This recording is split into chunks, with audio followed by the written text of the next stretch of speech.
Shuckle, the mold Pokemon. Welcome everyone, I'm Exceptional and I hope you are too. Today we will be seeing how quickly Shuckle can beat Pokemon FireRed. Typically I aim for a round 2 finish, but we have to bear something in mind. We're running a solo Shuckle with no items in battle. After over a month of running pseudo-legendary Pokemon and incredibly strong fossil Pokemon, I felt I should choose a more punishing run. I had no idea. I will warn you that this video will diverge from my usual format a bit later because I just couldn't take it anymore. If you enjoy watching pain, so much pain, then you are in the right place. There are further details in the description, but my general rules are I can only use my starter in battle, no items in trainer battles except held items, no glitches, exploits, or RNG manipulations, and I don't particularly like accuracy and evasion strategies, so I will tend to avoid them. Yes, even on this thing. Without any further ado, sit back, relax, and enjoy the Shuckle experience. For starters, Shuckle has some incredibly lopsided base stats, with 20 in HP, 10 in both attack and special attack, and 5 in speed, places Shuckle amongst some of the lowest ranking Pokemon of all time. For comparison, Rattata has more special attack than Shuckle. On the other side of the coin though, Shuckle has unmatched defenses with 230 in both defense and special defense.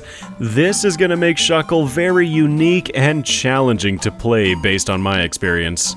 There's been a fair amount happening in the background while I've been yammering on, so let's catch up with the footage. I'm curious about how Brock will go with Rap, so I'm making a beeline towards him, but defeat Bugcatcher Anthony because he has only Caterpies on his team. Getting poisoned by Weedle early in a battle would be a certain reset. After one battle, we need to return to the Poke Center to return our PP for the next one. I wish I could say that this gets better. Let's just cut ahead to Pewter Gym. I already have a reset because the mandatory bug catcher has a Weedle, and like I mentioned, early poison is bad news bears.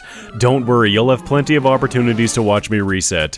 Just like I have plenty of opportunities to find places to discuss this Shucklehead of a Pokemon because every single battle takes roughly forever.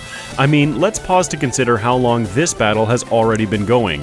I've done a lot of talking and Geodude is at half health. Rap is super useful here as it deals a constant amount of damage every turn on top of our normal attacks, but with that being said, this battle takes a long time. The reason that I wanted to attempt Brock so early was that I was hoping after setting up to +6 with Withdraw, we would have enough sustainability to defeat Onix. There are two problems with that.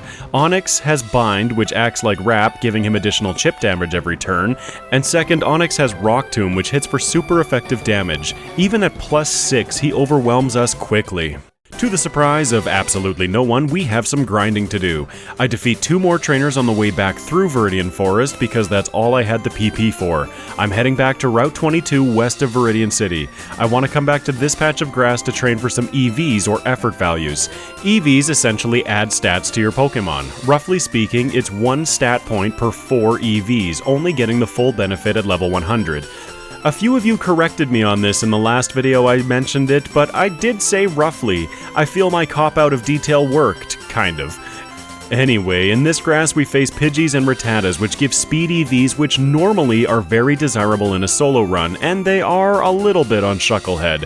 More importantly though, there are Mankeys here which give attack EVs.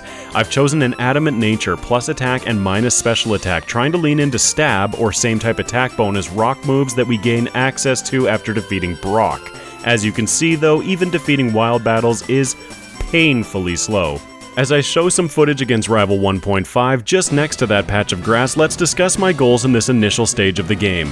My thinking was that if I could just defeat Brock, we would gain access to TM39 Rock Tomb. Even with our meager attack stack, surely this would accelerate our battles immensely, and lead to less disappointing defeats like this one, where after nearly a full minute in this battle, we lose because I just can't hit after taking only a single sand attack from Pidgey. I defeat him at level 12, and along with some more grinding, I come back to Brock at level 13. Not to spoil anything, but we're going to lose this battle. By a lot.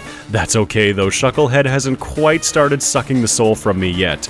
This was my first crack with the new overlay and the new dynamic background. It sure looks good normally, but hopefully it isn't too distracting when the footage is sped up. I guess this battle will demonstrate that, along with the fact that we also have a lot more grinding to do. I level up to 14, learning Encore and try again. The way I see it is there are two strategies here. Lock Geodude into Defense Curl so I can maximize my success against it and come into Onix with the best odds, or because Geodude is less threatening, save Encore for Onix and try to lock him into Tackle or something more inert. The biggest problem with the second option is our speed. Since we're slower than Onix, we'd be gambling with what move we lock him into and wouldn't be able to guarantee keeping him in Tackle, for instance. I did try both, but the more consistent of the two plans was using the time against Geodude and coming into Onix at full or nearly full health with 6 defense curls. But not at this level. Let's take a moment to observe that timer. Hey presto, here we are 14 minutes later, now at level 16 trying again. You'll notice that I have a fair amount of experience into this level. That's because this attempt was after fully depleting our PP once, being already super irked by grinding, and then coming back to face Brock again.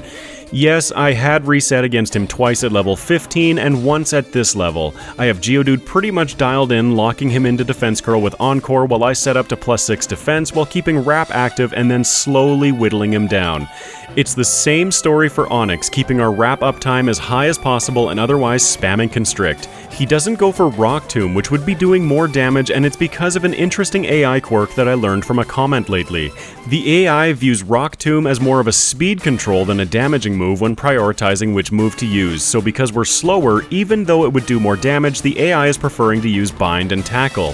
Thank you to everyone who comments things like this for me. I love learning and becoming a better player so that I can share these things with all of you. 40 minutes into the run, we defeat Brock and finally obtain the first badge. Trust me when I say we haven't even hit peak Shucklehead experience yet. Forgive me as I show this battle against Bugcatcher Colton just outside of Pewter City. Immediately after defeating Brock, I taught Rock Tomb to Shucklehead, and now, at over 40 minutes into the game, using our stab super effective Rock Tombs against Caterpie and Weedle, we can get some OHKOs, or one-hit knockouts. This is like the only place in the game I get to do this, so OHKO, OHKO, OHKO! Haha, okay, I got my fill in. Look at this, we are 7 levels higher and they all outspeed, further foreshadowing the assured abundance of agony ahead. But let's pause and take a moment to revel in this victory. Oh gosh. I continue through Mount Moon, making sure to grab the Dome Fossil. After last week's defeat, the Dark Lord needs this one, everyone. I haven't been defeating many additional trainers as I'm hoping that our defensiveness is enough to get us through the next section of the game despite our awful damage output. I face Rival 2 first as we have a type disadvantage against Misty. Super effective Stab Rock Tomb is doing a fairly impressive half of Pidgeotto's health, so we can take out his lead in 2, only getting hit by Gust and fortunately no Sand Attack. I spot an opportunity against Squirtle to Encore to lock him into using Tail Whip. Being at -6 defense won't be too bad given that we have such amazing defense and resist normal moves. It keeps him from using Water Gun anyway, that's all I care about as we keep Wrap Up and chip him down. Abra can't really do anything ever, and at -6 defense, Rattata manages to get in a fair amount of damage, but not enough to even bring us down to Red Bar as we finish him off and take the victory. Thank goodness for this. I was worried that my assumption was wrong, and by skipping trainers in Mount Moon, I'd be back in the grass doing more grinding. I would like to note that absolutely everything that Shucklehead does is painfully slow. As such, we're constantly at risk of being taken out by the most otherwise forgettable trainers. This is youngster Timmy. Up until this point, I've only known him as Nugget Bridge fodder number 3. He is easy, usually. I took out his Sandshrew still in very good shape, but because of misses, our terrible damage output, and Ekans' ability to use Wrap 2, we almost get another reset, dropping down to 2 hit points before getting the last hit with an 85% accuracy Wrap and leveling up. Oh, Shucklehead. This is all just part of the flavor though, right? Surely as the game and our options open up, things will improve, right? Oh boy, was I ever wrong. A big reason that I love doing these challenges is that I have so much fun doing them. Shuckle has been requested a few times, and when I chose to do it, I thought to myself, oh boy, this is gonna be a rough one, but I'm sure I can at least get the round 1 league done in a reasonable fashion. Ha ha ha ha. Ugh, you know nothing past me. At this point though, I was still having fun. It's getting a little tedious, but I was thinking to myself, hey, it's all part of the flavor. Things will change later when I get access to my plan. The idea of delayed gratification kept me going for a while in this run anyway. At 1 hour and 10 minutes, the time at which Kyogre had completed the Round 2 League, I think I'm ready to challenge Misty. With the trainers that I painstakingly defeated along the way, we're now at level 25. We start the battle strong, following with the tone of this run perfectly, with Staryu going for Water Pulse and confusing us turn 1, triggering our berry. Well then, I guess we'll just try to not get confused again for the next 30 turns. I'm just being a baby about it. We're doing good enough damage to Staryu with Rock Tomb and take it down while still in green health. Against Starmie, however, we managed to do... I'm not going to count pixels here, but that looks to be maybe a 1/7 of her health in total, while she takes us down with stab super effective water pulses. Cool beans, that wasn't exactly unexpected. We're weak to water along with rock and steel, so Misty's wicked strong Starmie stomping us didn't really shock me. We still have the option of heading south to Vermilion City and the SSN. There's plenty to do down there before we have to defeat Misty. I am definitely grabbing an army of Meowths with Shuckle today, as with the grinding that I suspect we'll need to do, those Meowths will provide a lot of benefit. I always catch my HM cheerleaders in the grass just south of Cerulean on Route 6, a Meowth and a Pidgey, plus extra Meowths if I choose to. Sometimes if I encounter a wild Pidgey earlier, I'll just catch one then though. I went slightly on autopilot on the SSN, stepping into this room to collect the ether. Sailor Dylan here has 3 horsies, all equipped with Smokescreen and Bubble. I won't be coming back into this room. We can now attempt Rival 3 on the SSN. Rock Tomb continues to do work against Pidgeotto, with him continuing to prioritize damage over Sand Attack. I managed to lock Wartortle into Withdraw with Encore, then after a few more Rock Tombs I outspeed and can keep him locked into it while his health bar is slowly depleting. Because our defense stat isn't obliterated this time, we have no problem at all cleaning up his Kadabra and Raticate in the back. We also level up learning Bide, which may have some use because who knows, we're running a Shuckle today. We have only one option to continue progressing forward. We have to defeat Misty. On the SSN, I grabbed TM44 Rest, and with TM28 Dig from the rocket we defeated, our moveset is now Rock Tomb, Dig, Rest, and Bide. I take down Staryu, still having around 2/3 of our max health. I figured my only hope here was to use Bide and survive, so that's what I went for. Unfortunately, Starmie is doing just too much damage and overwhelms us before I can pay back anything. Let's come right back in at Starmie, this time 1 hit point healthier than last time. That's important, trust me. I go for Bide, soaking up water pulses for a couple of turns, with Starmie taking us down to 1 hit point. You see, I told you that 1 HP mattered. Our Bide pays back the damage, and oh, come on, man. It leaves Starmie in deep red bar, and that was our one shot. Misty heals Starmie, then on the next turn, she takes us down with Swift. I'd say that feels like we're close, but not quite over the threshold of being able to do it. So I head out of the gym and just kind of aimlessly wander around, aiming at trainers that I haven't defeated yet. What the heck am I even doing here? There we go. I'm heading to Route 11 to defeat the trainers there, of course. Take a moment to appreciate the jumps in the timer through this supercut, and how after every 2 trainers, sometimes every single trainer, I have to go back to the Poké Center to heal. This has been the case for the entire last section of the game. Even facing trainers that I have super effective damage against, I can manage to face a total of 3 whole trainers before we have to run back to town to heal. But you know, I'm determined. It's gonna be fine. Hey, remember when we first started trying to do Misty when the timer read 1 hour and 10 minutes? Here we are with a few extra resets at level 33 over 2 damage rounding thresholds, trying Misty again. The timer is now over 1 hour and 45 minutes as Starmie comes out, but we're at full health. I use Rock Tomb turn 1, then Bide will absorb enough damage to knock her out. I know this looks super easy and like, oh, why couldn't you just do that at level 30? You have so much health left. It's because Staryu didn't hit me this time. Usually it would get in a shot or 2 before falling. So even at level 33, this can be considered a somewhat lucky win. But you bet your butts that I'm taking it and moving on with my day.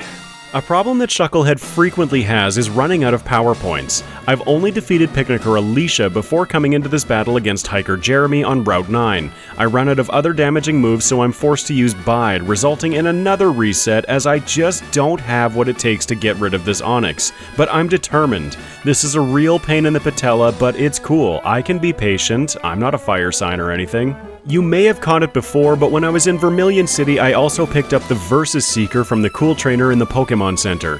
I'm going to be using it right here to train against Bugcatcher Brent in a little bit. Originally, I thought that Beedrills gave 3 attack EVs, but they actually give 2 attack and 1 special defense. Either way, he has 2, so that's 4 attack EVs and 1292 experience super easily because I can one-shot these Beedrills. Even burned from the previous battle, cutting our attack, we can defeat him with no problem. Work smarter, not harder, everyone. Nothing eventful happens as I progress through Rock Tunnel, aside from I had to run back to Cerulean City for repels because going back to the Poké Center was burning through a lot more steps than a typical run. At just over 2 hours, we pop out of Rock Tunnel and into the mid-game. I make sure to grab TM27 Return from the gatehouse south of Lavender before moving on to Celadon for the mid-game chores. After grabbing the tea, I pop into the department store for a brief moment of air conditioning and then carry on to get HM2 Fly. But wait, I can't use it yet. I still have to go back and defeat Surge. I was keenly aware of this at this point, but after the additional grinding that Misty required, I just needed a change of scenery so badly. After a bunch more pain, I clear the Rocket Hideout and head towards Surge because we have to go back for him, changing my mind and targeting Erika instead. This run is becoming the embodiment of just get it done, with my usual goal of a timely finish becoming less and less important. We're still targeting attack EVs, so I defeat the trainers on the left side of the gym for attack from Bellsprout and defense from Exeggcute. I have a Cherry Berry equipped, as with our army of Meowths we have berries to spare. It won't make a huge impact though, as we are going to get a status condition, it's just a matter of when. That's why I've been keeping Rest on my moveset. I make it past her lead Victory Bell at around 2/3 health and poisoned. This is my strategy for most battles these days. After a few turns against Tangela, the damage is stacking up, being brought down to 8 HP before triggering Rest and taking us back to full. I continue to smack away with Rock Slide, leaving Tangela with slightly more health than we started with, but poisoned again. Vileplume is dead set on keeping us asleep, so I hope you're all ready for some fast footage. It's the same strategy of damaging as much as I can while recovering when necessary. Vileplume's sleep powder sure adds a lot of turns to the battle, but we come out victorious in the end. Now, at nearly 2 hours and 20 minutes into the run, we have 3 badges, and we have almost surpassed the time it took my slowest run to date to beat the game. Alright, it's time to buckle down and make some serious progress in this run. I don't have much to talk about during the Lieutenant Surge battle. My strategy is to use Dig and Rest when applicable. I hope that Raichu doesn't end up spamming Double Team too much and becoming a bigger problem than he's worth, but since we're nearly double his level, let's just say that Shucklehead has this one in the bag. It's a rare thing to say this in this run, so let's just sit back and enjoy Shucklehead taking off some big pieces of health when we do hit. Ah, it's nice, isn't it? I mean for me, but I'm hours into this nightmare, but the video hasn't been going for too long yet. In a span of about 2.5 minutes, Shucklehead cleans up his 4th badge. Yeah, baby! Speaking of progress, our next target is Pokémon Tower and Rival 4. He's historically quite an easy battle relative to the other rival fights, so let's see how Shucklehead does today. I chose the nickname Shucklehead because, well, this thing is truly a chucklehead. I had several other nickname ideas throughout this run, but I try to keep my channel at least reasonably appropriate, so I'll let your imaginations run with it. What does Shuck rhyme with? Speaking of, well, shucks. Rival 4 actually gets the best of us. Of course he does, with Exeggcute using Leech Seed and Sleep Powder. What a deadly combination against Shucklehead. Deadly enough that after a few more wipes, here I am back at Bugcatcher Brent. When I first started using this spot, I was also defeating Camper Chris because his Growlithe and Charmander gave 1 attack and 1 speed EV respectively. I stopped doing this eventually as I felt that the XP density was much better and EVs that I wanted to be much more balanced from Beedrill alone. Honestly, speed is selectively useful, but especially as we approach the late game, we're not going to outspeed very much. Remember, at this point, I still think that Beedrill is giving me 3 attack EVs, not 2 attack and 1 special defense. Little did I know how great this little training spot would be. In case you're wondering, I usually have my bike registered in my inventory. Here I'm just riding my bike and have the Versus Seeker registered, so when I tap select in the overworld, it uses that registered item automatically. Little quality of life features like this are so nice. With a few more levels under our belt, I try Rival 4 again. A second nice perk to grinding is that it gives my Meowth army plenty of opportunities to use their pickup ability. Something that they found in the last section of grinding was TM10 Hidden Power. I was a little lost when choosing an HP typing for Shucklehead, eventually landing on HP Bug because in combination with Rock Slide, I felt it gave us a reasonable amount of coverage while gaining a stab bonus along the way. We need all the damage we can get here. HP Bug is 4 times super effective against Execute, so he falls easily this time, and we're moving on. Next, we find ourselves in Silph Co, where I want to collect every high-value item that this place can offer me. Even if we can't complete Silph Co right now, I want to attempt to optimize our EVs as best as I can, so I want to get as much money as possible to dump into vitamins for Shucklehead. It's important to try to do this as early as possible, as vitamins only have a cap of 100, well short of the total EV cap of 255 per stat, or 252 optimally. Either way, more attack EVs equals more damage, which Shucklehead sorely needs. While we're here, let's attempt Rival 5. Our battle starts off relatively smoothly against Pidgeot as our Rock Slides are hitting for great damage. That is until he hits us with a Feather Dance, reducing our already pitiful attack by 2 stages. We take out Bird Brains, but the folly of this battle reveals itself against Blastoise. He absolutely picks us apart with rain-boosted stab super effective water guns. Even with a terrible moveset, this shellfish is way more than we can handle right now. I leave, heading down Cycling Road next after maxing out our vitamins as discussed. I'm not interested in doing any additional grinding here, as the Beedrill guy is fast, easy experience with great EVs. I only grab the hidden rare candy and max elixir on my way down towards Fuchsia City. In the Safari Zone, I make sure to grab an extra item, the Quick Claw. This item allows us a 20% chance to move first in combat, so as you can imagine, it's a pretty nifty thing for such a slow Pokemon as Shucklehead. We're going to be coming into our next gym battle right after this, and I would sure love to just go in, defeat the leader, and carry on. But remember, we're a Shucklehead. I have a Pecha Berry equipped, which saves us from an early Toxic from his lead coughing, as it takes us 3 Rock Slides to take him down. Now it's time for trouble as Muck hits the field. I get super lucky getting a crit Rock Slide turn 1, then cleaning him up immediately after with Dig. We're at just under half health, poisoned, but moving into his second coughing. He makes our job super easy, self-destructing after I use Rest to recover, so we're coming into his Ace Wheezing at around 3/4 HP.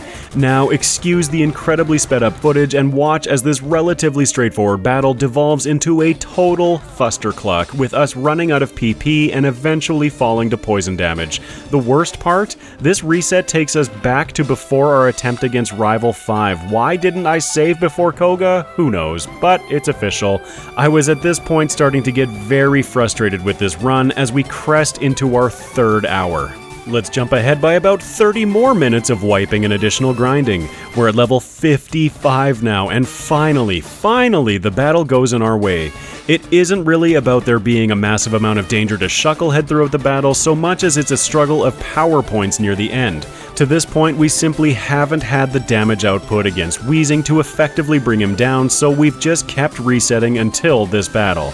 Staying patient, using Rest with room to spare in some cases, we make it through our 5th badge. Score! Now that Koga is defeated, we have only one progression option left, going back to Rival 5. Rock Slide can actually almost OHKO his lead Pidgeot, but not quite, using an HP Bug to finish him off. Well, he's only interested in doing damage. We come into Blastoise with our attack and accuracy intact. Using the power of Rest halfway through my encounter with Blastoise, we managed to take him down. Yes!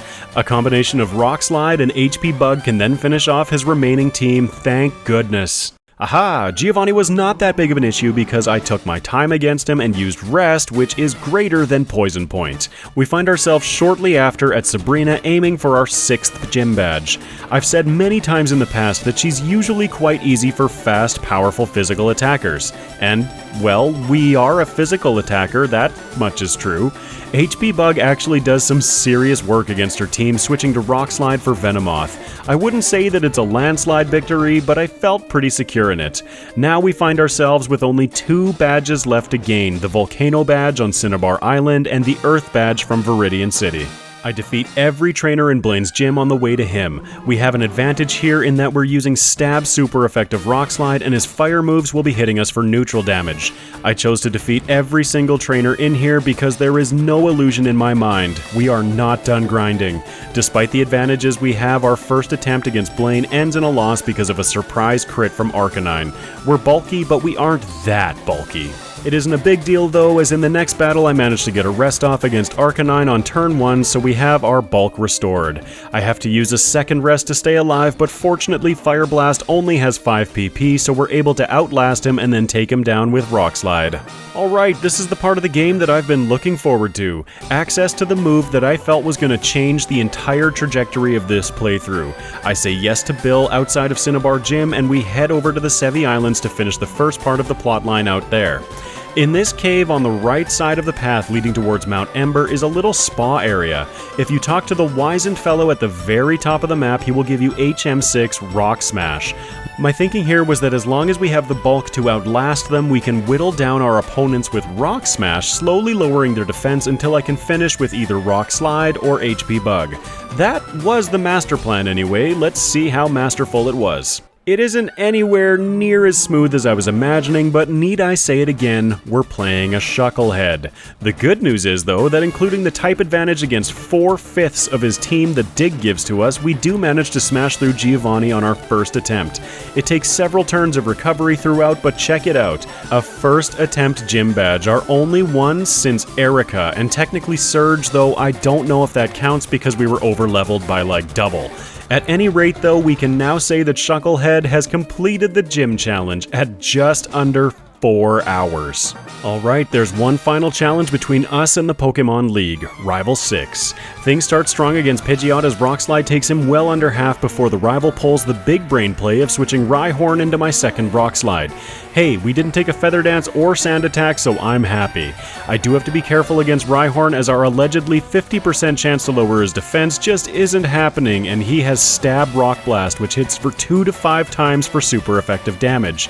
This all proves to be a bit much as we finish off Rhyhorn, but then Blastoise comes out, outspeeding and finishing us with Water Gun. Just so that you're all aware, by about the 3.5 hour mark, I was totally over this run. Like, ready to throw in the towel, make a video about how much Shuckle shocks, but I figured that the suffering of one is outweighed by the suffering of many. I couldn't just leave questions unanswered here, so after more wipes and 8 rare candies, this is the battle at level 70. I was ready to quit, so I didn't care about using my rare candies potentially inefficiently, as I just wanted progress. I wanted to see where this went next. Surely, with a base stat total of 505, we would at least be able to finish the round 1 league, right? Right? At level 70, we defeat Rival 6, and let's go find out.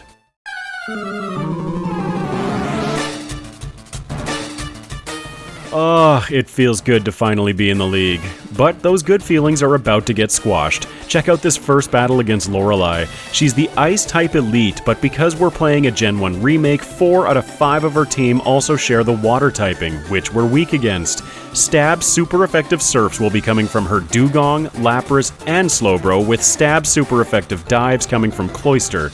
Jinx isn't one to ignore either, as she's faster and loves to use Attract and Lovely Kiss. But we have to get to her first. In our first attempt, we get taken out early by Cloyster. Cloyster! Trust me here, everyone. This is purely awful. You'd think with our bulk that we would be able to take some hits reasonably well, but check out how this attempt at Slowbro goes. At a base special attack of 100, Slowbro's Stab super effective Surf is absolutely eating us alive. I'm barely able to keep up with our recovery from rest. It's becoming more and more apparent that this is going to be far more challenging than I'd initially thought, even with the power of Rock Smash. Power of Rock Smash. I left to go do more grinding, used more rare candies, and here we are attempting again at level 78. Things seem to be going our way, well, at least as far leaning towards our way as can be expected with a Shucklehead. If any one little thing goes wrong in these battles, though, it's over in an instant, as Lapras demonstrates to us. I have enough health left to survive 2 Surfs, using the first turn to do damage, then resting. Or Lapras could just get a crit and knock us out. More resets and I find myself back at Lapras. I have been playing with my moveset along the way a little bit, but there's so few options that are actually viable. attainable. Right now I've gotten rid of Dig in favor of Toxic so that I can hopefully keep putting damage downfield while we recover. I'm bringing us back in at Lapras where we can finally see the odds tilt in our favor. We managed to take down Lapras using Rock Smash defense lowering tactics, and once Jinx comes out, I managed to take her out as well. Yes! 4.5 hours in, and we beat our first league member. Alright, against Bruno, I'm not going to beat around the bush here. I'm bringing us right in at the Machamp part of the battle. I've managed to take out both of his Onixes and Hitmonchan barely, but I need to recover coming into Machamp. So Cross Chop is a fun move. It only has 80% accuracy, but at 100 base power and with a high critical hit chance, it only takes Machamp one hit, one crit, one opportunity to sneak by our defenses and ruin everything we've built. Oh, okay, fine. What other options do I have? In my Round 2 leagues, I almost always have the leftovers equipped. This is because a requirement of Round 2 is to have the National Dex, which requires 60 Pokemon to be caught. To get leftovers, I only need to catch 30 species to grab the item finder, so I start catching Pokemon. I don't usually catch Pokemon between leagues, just using my software to edit my Pokédex, but because we're still in the Round 1 section of the game, I do require myself to do these catches. Once we have 30 species caught, I make my way to the gatehouse between Route 11 and 12, grab the item finder, then grab the leftovers from under Snorlax just west of the gatehouse. As I come back in to show you that Bruno fight, there are even more resets on the counter. Even now, I'm still resetting against Lorelei, and despite all of that time and training and extra chores and exhausting everything I could think of aside from catching a bunch of Paras to get tiny mushrooms and come back in with like rap tactics or something, I have done everything that I can think of that doesn't involve double team. This is it, everyone. Just before the 5-hour mark, I was staring down the barrel of potentially another hour at least of grinding and resetting against this league, and I quit. I couldn't do it. I'm man enough to admit when something gets the better of me, and this did. Shuck it, I'm done. But I'm also stubborn with access to PKHeX, so I threw Shuckle head into the software and let's see where this league takes us now. So we're back at Lorelei at level 95. I still have the timer going because, this is no longer for position, this is merely for completion. Even at level 95, we don't exactly have an easy time here. The ranges are definitely much more in our favor as I can actually tank a few hits from our Pokemon while doing enough damage to not feel like I'm just floundering, losing PP constantly. At level 95, we can seem to get through Lorelei with more consistency. Bruno is the farthest that we got legitimately, so let's see how he goes at level 95. I'm using a moveset of Rock Slide, Earthquake, Rock Smash, and Substitute while holding the leftovers at this point. Believe it or not, I'm not done messing with Shucklehead in my software. This is actually our third attempt against Bruno at this level, as you know it, we're still resetting. My strategic idea of Rock Smash to bruise, Rock Slide / Earthquake to finish is working, but it's not consistent, and it leaves very little room for error, but it does get us through the battle. Against Agatha, we do have a bit of a problem though. Rock Smash can't hit her ghost, so I'm going to be relying on the fact that we're a physical attacker and can hide behind decoys to avoid most of her trouble, hopefully doing enough damage against her more physically frail Pokemon. It gets a little dicey at the start, but once I get a decoy on the field, everything starts going our way and we take her out. With Substitute on our side, it's no surprise that Agatha wasn't too bad, but I'm sure she could have easily taken us out with some slightly worse luck. Dragon Master Lance is next on the chopping block, and at this level there isn't actually much to say about him. Lorelei and Bruno were such incredibly difficult battles for us to overcome, and it's almost been disappointing how easily Agatha and Lance went. Granted, we're very overleveled. Our rock typing more or less alone carries us through this battle, as Lance may be the Dragon Master, but he tends to have more flying Pokemon than dragons. Everything is still taking roughly 1,000,000 turns to get through, but we managed to defeat Lance without even using rest once. I guess we can feel accomplished? Coming into the round 1 champion battle, editing me can't help but grimace. This is all too near for me still, and my goodness, I was, well, let's go with agitated by this point. Sure, agitated. We get past Pidgeot with no problem, but Blastoise takes us apart with Stab super effective Hydro Pumps. I'm gonna have to come up with something better here, or just get ridiculously lucky. Alright, I'm just gonna go ahead and skip to the successful battle. We're now at 60 resets, and I've made more tweaks to Shucklehead in my software. We're now at level 100, which makes one iteration of change, and also went through to edit all of our EVs so that we now have what I hope is ideal distribution for this strategy, with 252 points in attack, 252 in HP, and 6 in special defense. Even with all of that cheating, and all of the advantage that I stacked in our favor, I still reset twice using this setup. With all of that extra defensive ability, we can now outlast darn near everything on his team as long as we keep a decoy to avoid status conditions and big hits like crits.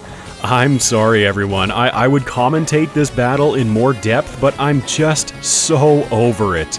We finally make it through the game with an abundance of cheating at the end, but a Shucklehead that could be obtained legitimately. As I walked towards the Hall of Fame, all I could think was this: shuck this. I'm done. This thing is evil, pure evil. I will never ever play it again. Shucklehead clocks in with a round 1 time of 5 hours, 15 minutes with 60 resets at level 100.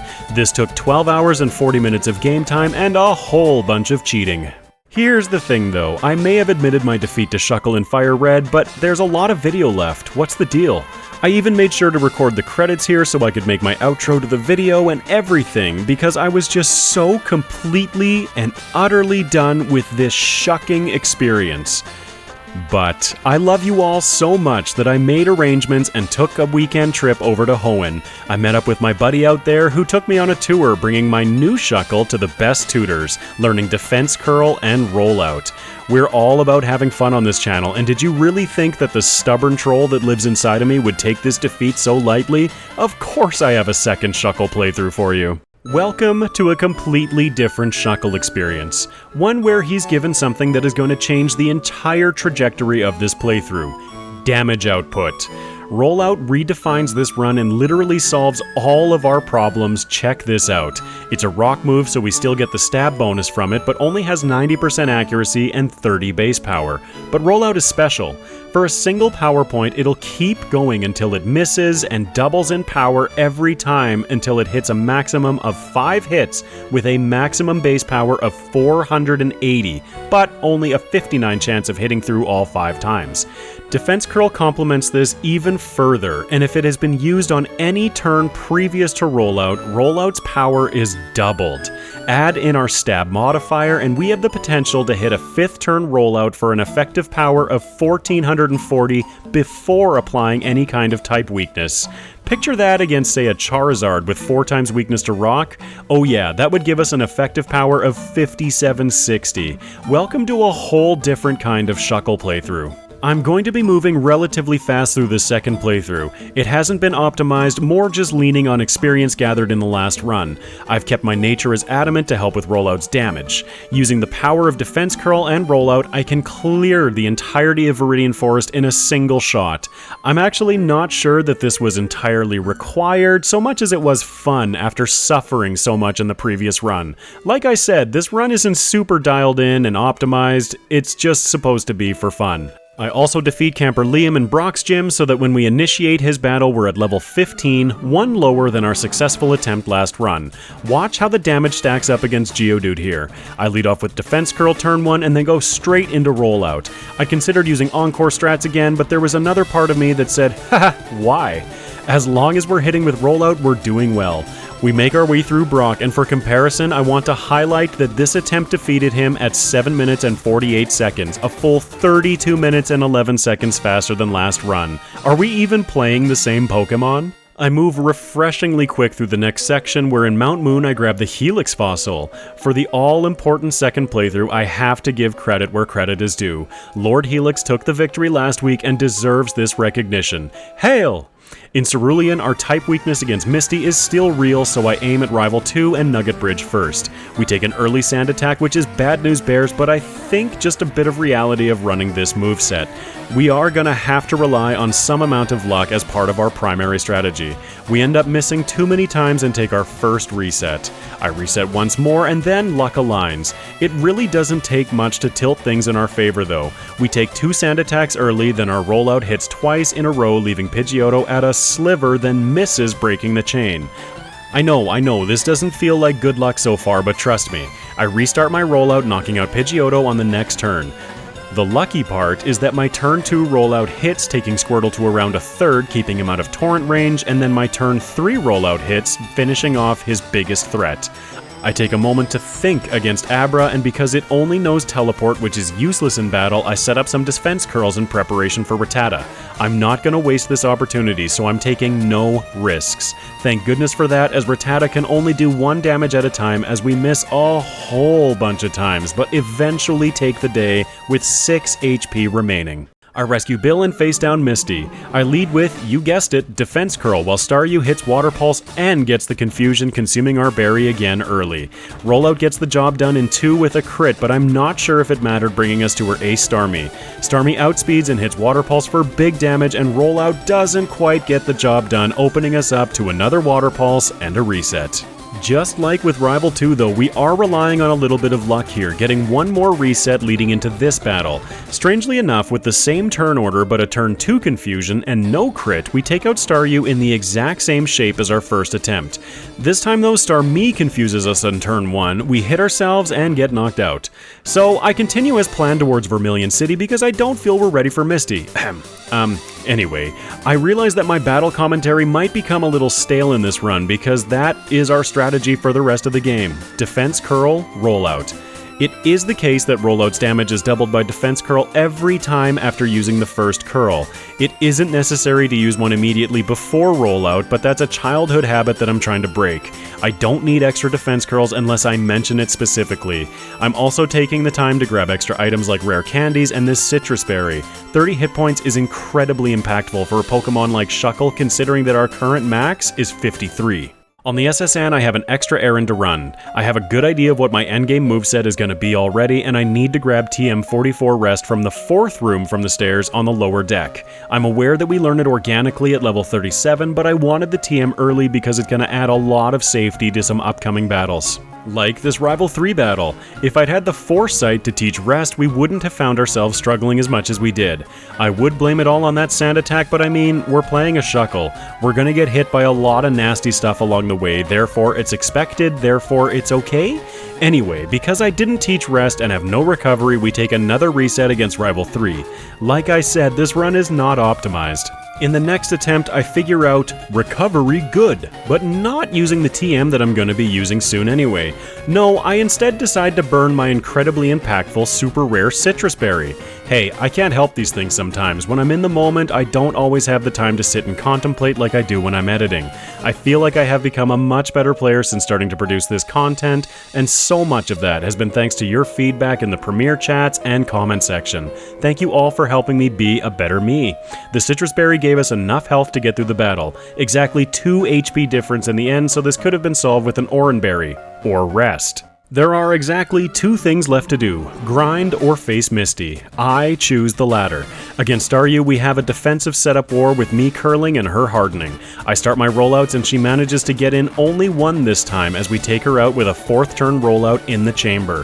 Starmie hits us with a chunky Water Pulse, but then we strike back with a stab 4th turn 720 effective power rollout for the Oko. We defeat Misty at 28 minutes and 56 seconds, which is 1 hour, 16 minutes, and 15 seconds faster than last run. I'm now going to skip ahead a whole bunch to Erika. After Misty, I defense curl and roll outed my way through the same route as last playthrough, just much faster. I did teach Rest after the SSN, and it's been incredibly useful, avoiding several resets to this point. As you can see in this battle, as long as I don't allow myself to dip too low on HP and use Rest effectively, we have so much bulk that I can whittle my way through. A great thing about Rollout is that it's a multi-turn move per single PP usage. It also has a base PP of 20, which I will be augmenting to 32 with PP ups. This alone effectively solves the PP usage problems that we had for the entirety of last run. Erika falls and we snag our 3rd badge. Next is Lieutenant Surge for the Thunder Badge and that all-important badge boost to speed. Gosh, I cannot wait to try out Shuckle with Nos. We were level 40 last time we defeated Surge, so we actually aren't far off this time at level 37. Rest isn't going to be needed in this battle as we don't miss a single turn, absolutely steam rollouting his whole team. Oh, I did have a Cherry Berry equipped for safety because I do have my army of Meowths. This time they exist solely for rare candies and berries. Now that we've unlocked the ability to fly, I do two things. First, I go to the department store and buy all of the proteins that I could afford. It was 3. I then fly back to Cerulean and come over to Route 9. Remember our buddy Bugcatcher Brent? Well, the thing is, see, we're running a Shuckle, and given my present knowledge about what happens later in the run, this may have all been a waste of time. But you know what? This is the type of grinding that I actually enjoy. I can't run software that monitors the game's RAM live because my computer might actually melt. As such, I'm going to be doing a much more analog method of doing this. Before beginning my grind, I saved, paused the timer, and stuck my game file into my software. I didn't alter anything, but simply used it as a tool to see how many attack EVs I had. I then used the Versus Seeker to absolutely bully poor Brent here to train my Shuckle. Like, I am spawn camping this guy so hard right now. I deplete my PP, save, pause the timer, and check my EVs again, then do some quick mental math as I start the next grind session. Do you want to know how many times I beat up Brent in his B-drills? 40 times. 40 times for 80 knockouts. These aren't even B-drills anymore, they're just like a kind of paste. While I was checking my EVs, I should have renamed Shuckle the Punisher for this segment and spent my time grinding fantasizing about how Brent was actually at the center of some seedy underground bug Pokemon operation. The very mention of their nets would send chills echoing through the forests. Some people watch streams, I listen to instrumental music to not get distracted and live deep inside the recesses of my brain while grinding. We finish our grind at level 48 with our attack EVs maxed and our special defense nicely buffed. After that shuckload of training, we're ready to continue our adventure. It's time to face down Rival 4 in Pokémon Tower. As you can imagine, with our fancy Defense Curl rollout strats now backed by maxed EVs, nature boosted, stab, and all of that good stuff, we actually do fairly well. Actually, we absolutely rock his team. Because we're the rock type, using a rock move, it's funny every time. Even after all of that grinding, we still defeat Rival 4 over an hour and a half faster than last run. Cool, we're gonna jump right back into another rival battle in Silph Co. I didn't bother collecting any items or doing anything aside from coming straight to the Rival 5 battle since Rival 4. I have no use for anything in this tower except for the rare candy on 10F. There's another interesting juxtaposition to Shuckle specifically using Rollout. The 90% accuracy of Rollout hurts us over the run because we lose out on a lot of damage potential by breaking our Rollout chains early. This is also beneficial though, as once you select Rollout, you're locked in until you miss. Missing generally seems to give us a much needed opportunity to recover. It's both bad and good for us. I don't use my rest properly here and take another reset. In the next attempt, even after taking a Feather Dance from Pidgeot reducing our attack by 2 stages, we still have a very successful battle against him. I only need to rest the one time after his Blastoise. I'll take a Feather Dance over a Sand attack any day of the week. As an editor's note, I tried decreasing the speed of the scrolling background on the overlay for the second run, so let me know in the comments how it looks with the footage super sped up. I'm going to take a moment to recognize how lazy I've gotten with this Shuckle now. I come into the Sabrina battle paralyzed and at around 65% health. I defense curl Rollout all over her team, having to stop for a snooze mid-battle but then hit Rollout again, and we actually end up defeating Sabrina at 1 HP higher than we started the battle and no longer paralyzed. This is Shuckle as it should have been. Why was it denied learning these moves organically? We make our way down Cycling Road, skipping the trainers, and find ourselves in Fuchsia City. Here, regular viewers of the channel already know what I'm wringing my hands in excitement over. That's right, we're going full cheese with a moveset of Rollout, Defense Curl, Rest, and Substitute. Because Substrats best strats. I collect the Quick Claw in the Safari Zone, leading us to Koga. Unless I mention it otherwise, assume that the Quick Claw is equipped forever now. Because of my zeal, I don't even use Substitute in this battle against Koga, opening us up to a smokescreen. This smokescreen compounds in effect throughout the battle when I suddenly find myself against his Ace Weezing with no more PP of Rollout. I save myself the trouble and I just reset right away. I reset once more using Substitute but got hit by a smokescreen before I could get it up, resulting in another loss due to a lack of power points. This time I got the decoy up early and watched the results of hitting every single turn. We obliterate Koga's team with as much speed and domination as some of the most powerful Pokemon that I've run. What even is this little monstrosity? Next is Cinnabar Island, where I choose to skip the trainers in Blaine's gym by using the Poké Quiz mechanic. Oh, except that one guy, whoops, wrong button. I figured that our tyranny over the denizens, well, one denizen specifically of Route 9, was enough training for Shuckle. Blaine himself goes exactly as you'd expect with Shuckle version 2. Blaine says that we better have Burn Heal. How quaint. I actually can't say too much here as we stall out Growlithe PP of Fire Blast, getting Bird along the way and healing with Rest. I then work through his Ponyta and Rapidash, but we've taken a lot of damage. I can't believe the luck, but Arcanine misses his Fire Blast and we hit with a stab super effective 3rd turn rollout for an effective power of 480. I'm skipping over everything between Blaine and Giovanni because we saw it painstakingly done last run. Just know that everything that old Shuckle did, this Shuckle is doing just much, much faster. Or any extra grinding. Brent was the only one for me. I just can't get enough of these defense curl rollout strats here. DCR strats, yeah, that's what I'm going to call them now. Check this out as stab DCR strats pummel Giovanni, getting in some clutch Okos for a decisive victory. Wow, look Mom, I almost sound like a real commentator. Rival 6 nearly gets the better of us, but I've become far more aware of watching our damage ranges meticulously and have become, again, much better at choosing when to select Rest. 2 uses of it gets us through this battle. I haven't mentioned our ability yet, and that's because it's pretty useless. I incorrectly said in my Magnemite video that Sturdy prevents one-hit knockouts, keeping us at 1 HP if we were to be knocked out from full. That is the case in newer generations, but in Gen 3, Sturdy only blocks one-hit KO moves like Fissure or Horn Drill. So, yeah, it's pretty useless. Anyway, honestly, could you see Shuckle getting one-shot by anything?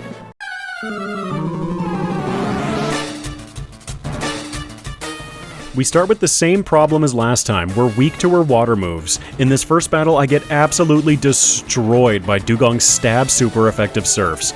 We do manage to bring down Dugong, but at only 7 health, which as the Cloyster hits the field, the hail damage finishes off. I will reset a few times here, but this is not gonna happen at this level. I dip into Victory Road to do some grinding. If I'm not mistaken, this is my highest density for experience, though I'm not super familiar with the trainers in the Sevi Islands. We come back into the battle at level 65. I, of course, use DCR, and this rollout actually carries us all the way to her Jinx, knocking out her entire team with Shuckle at 23 hit points remaining. Right in our most dire moment, the Quick Claw activates, allowing us to use Rest before her lovely kiss hits. Outstanding! But a short-lived awesome maneuver as over several more turns, Jinx whittles us down. I had 16 rare candies sitting in my bags, 12 of which have been picked up in the region, 4 of which came from my Meowths. The bullying of Brent had so many benefits. I incrementally wiped and increased our level over damage rounding thresholds, bringing us to this battle at level 80. Remember, this is my first time in this league using this strategy, so I don't know any of the ranges. There is a staggering difference in how much damage we're doing at level 80 though. We make it all the way through her team, coming into Jinx at 34 health with a turn 5 rollout in the chamber. Hail damage takes us to 25 as Jinx uses Lovely Kiss, putting us to sleep. But did you think I came into this battle without a Chesto Berry? It activates and we wake up, hitting rollout with enough damage to defeat Jinx and up to 8 of her closest friends. I lead off against Bruno with a substitute. I feel like this was mostly out of habit to protect my speed. Like, our speed means anything as we hope for more Quick Claw activations. I then start setting up 4 defense curls just to be safe. Bruno was a nasty battle in the last playthrough, the one that actually broke me. I finished my DCs and now it's time to R. I start rolling and actually manage to get a resisted one-shot against his second Onix. Way to go, Shuckle. We either got a Quick Claw activation or Hitmonchan was going for counter as we hit through for a 4th turn rollout getting the Oko. I was skeptical if Hitmonchan outsped us, but oh yeah, if Machamp is outspeeding, then the Hitmons absolutely were. We miss losing our rollouts and try establishing a new chain while Machamp sits there working out with Bulk Up. Pumped up like crazy with every vein in his body bulging, he looks directly at Shuckle with his eyes bloodshot, hitting a critical cross chop taking us down. Okay, props to Bruno, that was a cool way of going down. Coming right back into his Machamp, we're in a similar situation, but this time we don't miss as much and get a nice beefy chain going with our resisted stab defense curl boosted turn 5 rollout, taking down the +3 defense Machamp from full in a single shot. I am at a loss with this thing. I rest for safety and then proceed to take out Hitmonlee in the back. What a battle. So here's the thing with Agatha. I haven't explained Substitute in this video, but the crash course is that it sacrifices a quarter of your max health to put up a decoy copy of your Pokemon with hit points equivalent to the health sacrificed. It will then block damage and status conditions from opponents, which pretty much nullifies half of Agatha's moveset. I got up a decoy before she could confuse me or put me to sleep, so yeah, I hope you're enjoying a little bit of DCR safely from behind a decoy. I actually just realized that DCR might also be an acronym for damage comes rarely, but it's really not the case now, is it? I make a critical error against Lance. Shuckle has only 20 base HP, so despite being at level 81, we only have 153 HP in total. Lance's lead Gyarados knows Dragon Rage that does a fixed 40 damage no matter how much special defense we have. Putting up a decoy is pointless here, so I instead go for the DCR, taking him out. I then get a Quick Claw activation against Aerodactyl, getting the Oko. There's no way that the RNG will be that kind to us though, as his Ace Dragonite outspeeds and finishes us off. Okay, same thing, just better. I've got this, play smarter, not harder. May I present to you Gyarados, but while taking one less turn of damage, and Aerodactyl without getting the activation, taking a little bit of damage. We must be out of knockout range as Dragonite sets up Safeguard and our rollout chain continues for another Oko. Oh, and the 5th gets a crit against the first Dragonair. Get out of here. Dragonair 2 is out, paralyzing us, so I take a nap, and then over the next few turns we take it out too. We are on to the round 1 champion. Against the champion, we unfortunately take a sand attack before getting our decoy onto the field. I then take a moment to set up 3 DCs to boost our defense a little for the upcoming battle. Then I miss 3 rollouts in a row because sand attack is pure evil and finally manage to take out Pidgeot. Blastoise is out and our rollout chain continues as we hit him for around half after he breaks our decoy with Hydro Pump. We then miss breaking the chain while he sets up the rain. Uh-oh is right, and we now find ourselves overwhelmed by rain-boosted, super effective stab Hydro Pumps. Alright, I come right back in and we're about to see a completely different battle. Gosh, I love the RNG sometimes. So here we get lucky not taking a sand attack before getting the decoy up. I then proceed to set up DCs again, but Pidgeot gets a crit, breaking the decoy and sneaks a sand attack in while I set up a new one. I will never be free of that move. I use Rollout for about half of his health and then he switches into Rhydon. Alright, it's time for Warp Speed footage. Let's put this overlay to the test. I use Rhydon to completely set up all the way to +6 before eventually taking him down with a decoy up at 106 health. His Ace Blastoise is out as our Quick Claw activates, hitting him with a 1440 effective power rollout for the Oko. Oh, that felt good. Bird Brains is back and I don't want to mess with him, so I go straight for Rollout again, finishing him off, thankfully without taking another sand attack. Alakazam is next, falling quickly to more rollouts. Executor puts us to sleep but struggles to do much damage to us as I wake up going right back to sleep with rest. I then set up a decoy and we're in a perfect position to finish this battle. Rollout then takes out Executor, and Arcanine is last, breaking our decoy with Flamethrower as our 4th turn super effective Rollout finishes him off. Shuckle did it, everyone, legitimately. I mean, I know that I could have done it before, but I wouldn't have any hair left on my head, and I like my hair. Shuckle clocks in with a round 1 time of 2 hours, 14 minutes, and 29 seconds at level 82 with 22 resets. This took 7 hours and 35 minutes of game time. So let's take a look at how DCR Shuckle did against his FireRed vanilla counterpart. So, yeah, there's no comparison between the two. Having an actual damaging option, albeit unreliable, is way better than trying to rely on Wrap or Shuckle's horrid offensive capabilities. But the trend throughout these splits is pretty obvious as we just continued to shave off time. Remember too that by the end of the first playthrough I'd cheated and added about 15 levels for free, manipulated EVs, and all of that nasty cheater stuff. Imagine that time without the cheating. The second playthrough Shuckle is 100% legitimate aside from starting with Defense Curl and Rollout, which can be learned from tutors in Pokemon Emerald. But wait, what's that in the round 2 champ row? Come on everyone, did you really think that I'd have that kind of league performance and not go for a round 2 finish? Let's get after it.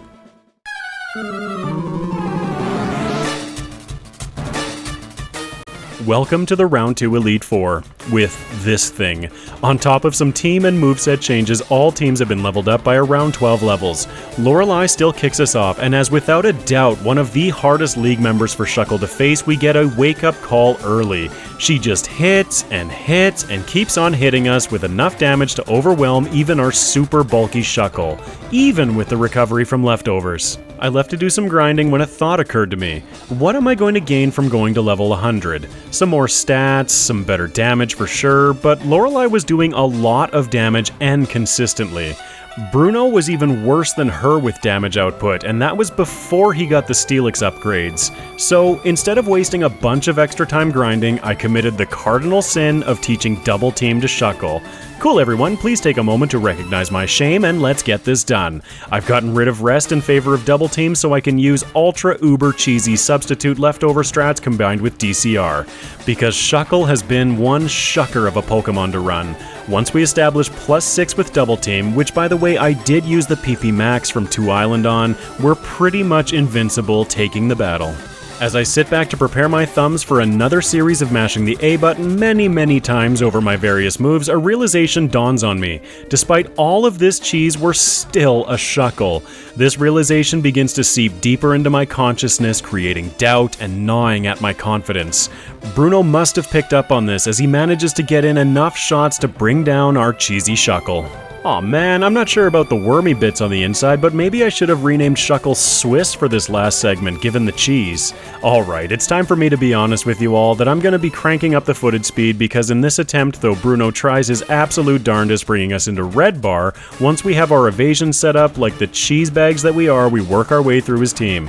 The real reason that I'm cranking the speed though is because sitting here near the end of the editing process, I'm beginning to realize just how incredibly sick of Shuckle's back sprite I am. I'm actually going to skip this Agatha fight because all you need to know is that on turn 1, Gengar missed Hypnosis and I got a decoy up. We won. Her battle is so similar to Lance's that I figured I'd just show DCR stomping all over his team instead. Turn 1 against Gyarados, he goes for DD, thankfully not paralyzing us, as I hesitated there having that very thought. I get my decoy up and phew, okay. I then set up my evasion and start with some DCR domination. One lucky shot manages to get in, breaking our decoy, but aside from that, our health pool sits right at the full line or trending towards it for pretty much the entire battle. This is peak lame Pokemon strats. But need I say it again, we are running a Shuckle in the Round 2 Elite Four. Against the Round 2 champions lead Heracross, I decide to start setting up double teams right away. Hit me with a Rock Tomb, see if I care. As I learned though with Rock Tomb being a speed control, Heracross isn't very likely to use it. Have I mentioned that I love how much I learn from you all? Things are going along swimmingly as I finish my setup and begin my attack. One thing about Heracross though, he's always dangerous. I'm looking like I'm about to KO, but Heracross strikes back with counter, doubling the damage that we did to it. No way we survive that. Alright, the same but better. Warp 10 footage time as we set up and take out Heracross with full health, fully set up, a decoy, and a 4th turn rollout coming into Arcanine. And we miss. Fine. I get a new rollout chain going, taking out Arcanine with a now 3rd turn rollout coming into his Ace Blastoise. He sets up the rain growing in power, and I'm convinced that a 3rd turn rollout will not be enough. Unless it crits, we get the Oko. That same rollout chain carries us through Alakazam and then Executor, bringing us to Tyranitar in the back. We are unaffected by Sandstorm, unfortunately not getting the boost to special defense. That isn't until Gen 4, but can you imagine that stat? We're insanely set up, and Tyranitar can't hold a candle against our cheese, so after a few more turns, we take down the Gen 2 pseudo-legendary Pokemon for the win. Heck yeah, everyone, Shuckle did it. I had to step outside of FireRed a little bit to do it, but we did it with a fully legal Gen 3 moveset.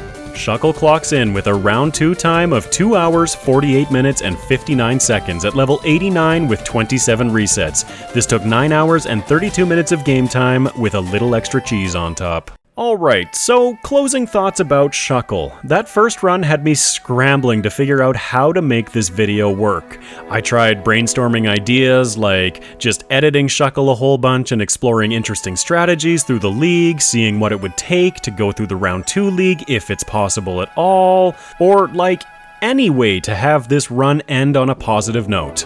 I feel like it's within reason to say that you could trade your Shuckle into Emerald, get Defense Curl and Rollout, and then trade it back into your game to run with. It's a little bit of extra work, but I wouldn't recommend playing Shuckle and FireRed without it. Or, you know, a team to support it. Or items. Just don't do what I did. Never, ever do FireRed Vanilla with Shuckle.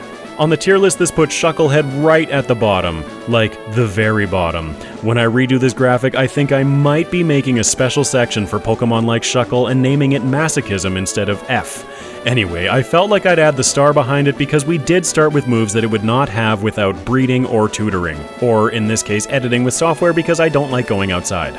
I want to extend a special thank you to all of you out there generous enough to support the channel through YouTube memberships, Patreon, and Super Chat.